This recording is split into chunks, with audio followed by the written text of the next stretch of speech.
ഒറ്റപ്പാലം വാണിയംകുളത്ത് 1.5 വയസ്സുകാരന് തെരുവ് നായയുടെ കടിയേറ്റു.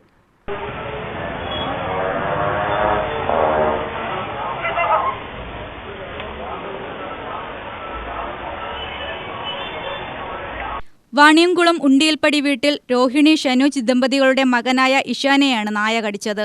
അമ്മയ്ക്കൊപ്പം ഫുട്പാത്തിലൂടെ നടന്നുപോകുകയായിരുന്ന കുട്ടിയെ നായ പിറകിൽ നിന്നും കടിക്കുകയായിരുന്നു. കുട്ടിയുടെ പിൻഭാഗത്താണ് കടിയേറ്റത്. ആഴത്തിൽ പല്ല് താഴ്ന്ന മുറിവുണ്ട്. ഒറ്റപ്പാലം താലൂക്ക് ആശുപത്രിയിൽ പ്രവേശിപ്പിച്ച് ചികിത്സ നൽകി. വാണിയംകുളം കടയിൽ മരുന്ന് മേടിക്കാൻ വേണ്ടി, ആയുർവേദ കടയ്ക്ക് മരുന്ന് മേടിക്കാൻ വേണ്ടി പോയതായിരുന്നു. അപ്പോൾ ആ സമയത്ത് അവിടെ മരുന്നില്ല പറഞ്ഞപ്പോൾ തിരിച്ചു വരുന്ന വഴിക്കാണ് ഇതുണ്ടായത്. ഞാൻ ഫുട്പാത്തിൽ കൂടെ നടക്കുകയായിരുന്നു കുട്ടീനെ കൊണ്ട്.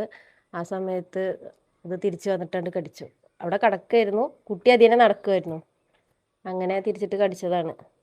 അപ്പോൾ ചോരൊക്കെ വന്നിട്ടുണ്ടായിരുന്നു. അപ്പോൾ അവിടെയുള്ള ആൾക്കാർ വേഗം ആശുപത്രിക്ക് കൊണ്ടുപോയിക്കോളൂ പറഞ്ഞപ്പോൾ ഒറ്റപ്പാലം മറ്റേ ഗവൺമെൻറ് ആശുപത്രിക്ക് പോയി. ഇഞ്ചക്ഷൻ എടുത്തു.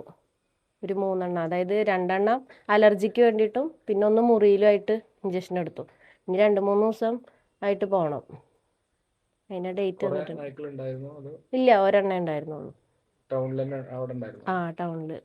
ഇതിന് മുന്നേ ഒരു കുട്ടീനെ കടിച്ചു എന്ന് പറഞ്ഞിരുന്നു. അത് ഡീറ്റെയിൽ ആയിട്ട് അറിയില്ല. ആ നായനെ കടിച്ചത്.